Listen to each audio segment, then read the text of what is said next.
নবী করিম সাল্লাল্লাহু আলাইহি সাল্লাম বলেন, তোমাদের মধ্যে কোনো লোক তোমাদের মধ্যে কোনো লোক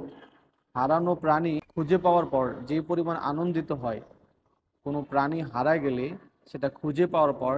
যে পরিমাণ আনন্দিত হয়, ঠিক সেই পরিমাণ আনন্দিত আল্লাহ তাআলা হন যখন কোনো বান্দা যখন কোনো তার বান্দা নেক একদম নেক দিলে তওবা করে তার দিকে ফিরে আসেন।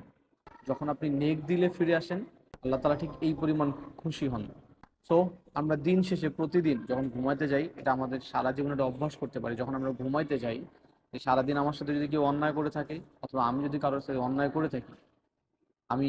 যাতে কেউ অন্যায় করে থাকলে তাকে ক্ষমা করে দিই। আমি যদি কারোর সাথে অন্যায় করে থাকি, মনে মনে আমি অনুতপ্ত হব এবং তার কাছে যদি সময় থাকে সেদিন ক্ষমা চাওয়া, তাহলে ক্ষমা চাওয়ার, যদি না থাকে তাহলে পরদিন চেষ্টা করবো তার কাছে ক্ষমা চাওয়ার জন্য। আসলে এই গুণগুলো আসলে আমাদের ভিতরে ধারণ করা অনেক কষ্টকর, কিন্তু যদি যারা আমরা পারবো বা যারা আমরা চেষ্টা করি, তাদের জন্য হয়তো এই জিনিসটা অনেক